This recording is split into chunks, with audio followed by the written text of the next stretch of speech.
まずはニラ1/2羽の下処理を行います。根元で揃えてまな板に置いたら、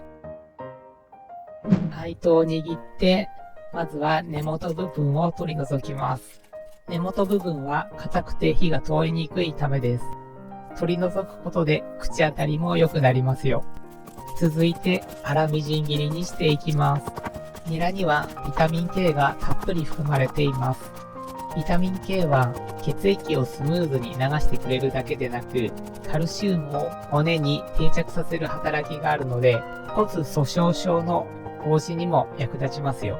飛び散ってしまったニラは余すことなく集めたいと思います。ところでニラにはベータカロテンも豊富です。体内で必要に応じてビタミン A に代わり、粘膜や皮膚の健康を保つ効果があります。切り終えたら次の工程に、拾い忘れたニラも回収します。次の工程で肉種を作りますので、ボウルに入れておきます。先ほどお伝えしたベータカロテンは抗酸化作用も強いので、免疫力アップや老化防止も期待できますよ。続いて油揚げの下処理を行います。油揚げを袋から出したら、半分に切って、それからキッチンペーパーで油を吸い取ります。油を取ることで具材や調味料の旨味が油揚げにしっかり染み込み、味わいがアップしますよ。キッチンペーパー1枚では足りなかったので2枚使って拭き取っています。拭き取ることで油っぽさも抑えられるので食感が軽くなり食べやすくなりますよ。ところで油揚げを開くときに開きやすくする方法として、菜箸を軽く押し付けながらまな板の上で前後にコロコロ転がすという方法があります。こうすると油揚げの内側の層が剥がれやすくなり開きやすくなるんです。ところで油揚げにはカルシウムやマグネシウムなどのミネラルが豊富に含まれています。骨や歯の健康維持に役立ちますよ。また、大豆イソフラボンも含まれていて、ホルモンバランスを整える効果が期待できるんです。一旦避けておきます。続いて、豚ひき肉の下処理を行います。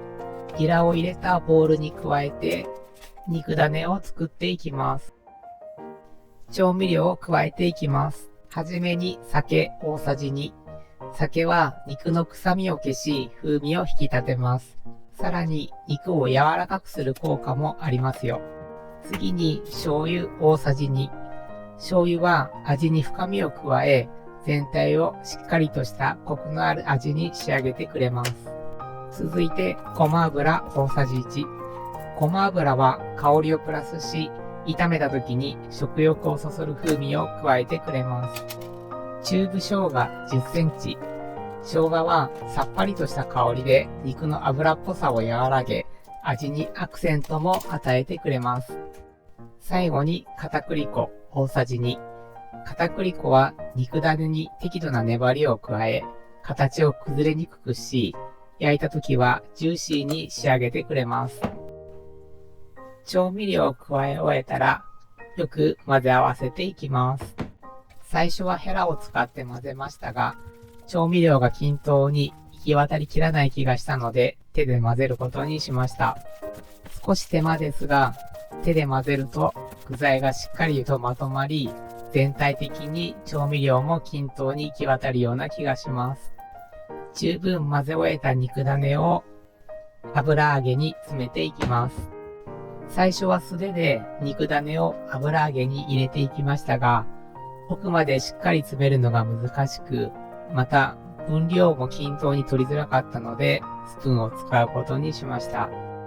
スプーンだと均等に分量をすくい取ることができ、また油揚げに詰めやすく、隙間なくきれいに入れることができます。豚ひき肉には良質なタンパク質が含まれているので、筋肉や免疫機能をサポートしてくれます。特にビタミン B1 が豊富なのでエネルギー代謝を助けてくれますし、疲労回復にも効果的なんですよ。ちなみにニラはこの香りが特徴的ですが、実は硫化アリルという成分が豊富に含まれています。この成分には血液をサラサラにしたり、消化を助ける働きがあるんです。だからニラは消化不良の改善にも役立つんですよ。ところで話は変わりますが、油揚げの起源はご存知ですか？実は中国から伝わった料理で、もともとは油豆腐と呼ばれていました。中国では豆腐を油で揚げることで保存性を高め、食材のバリエーションとして活用されていました。この油豆腐が日本に伝わり、進化して現在の油揚げになったとされています。日本では特に江戸時代に油揚げが広まり、今のような薄くて柔らかい食感のものが主流になりました。肉種を詰め終えましたので、最後に形を整えるがてら、まな板の上でも整列させました。これで食材の下準備は完了です。フライパンにサラダ油大さじ1を入れて、中火で熱していきます。フライパンが温まったら、軽く揺すって油を広げました。焼く準備ができたら、肉種をフライパンに入れていきます。最初、トングで入れようとしましたが、トングで持つには重すぎたので、素手で直接入れることにしました。28センチのフライパンで10個はギリギリ入るような状態でした。倍速でお届けしています。4分ほどこのまま焼きました。中心部はうっすらと焼き色がつきましたが、フライパンの外側の方は焼きが甘いみたいです。焼きを確認している最中、穴を開けてしまいました。菜箸だけだとちょっと危なそうだったので、調理スプーンも使って確認することにしました。手前側は焼きが甘かったので、中央部と入れ替えて均等な焼き色になるように調整しています。奥側は割といい感じに焼けてきました。1分ほどこのまま焼きました。今度はなかなかいい焼き色がつきました。裏返していくと他の肉種もいい焼き色がついていましたので、次の工程に進めそうです。水大さじ3を入れて、水を蒸発させて、この蒸気で蒸せるように蓋をして、それからフライパンを弱火にしました。倍速でお届けしています。5分このまま蒸しました。蓋を開けてみると、よく蒸されていて、ニラと豚肉の香りが広がりました。最後にごま油を小さじ2ほど回し入れます。最後にごま油を加えて炒めることで香ばしい香りがさらに広がり、料理全体に深いコクも加わりますよ。火加減は弱火から中火にしています。これで完成にしようかとも思ったのですが、裏面が気になったので調理スプーンを使って確認することにしました。焦げもなく大丈夫そうです。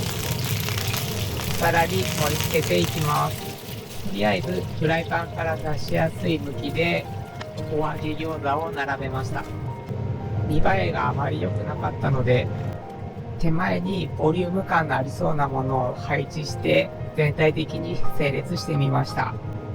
お皿の周りが汚れてしまったので拭き取って完成です。スプーンにすくいました。パリッとしたお揚げにジューシーで旨味たっぷりのあんが詰まっていて、一口食べるごとに食感の違いが楽しめました。お揚げ餃子、簡単に美味しくできました。作り方や材料は概要欄に記載していますので、ぜひご確認ください。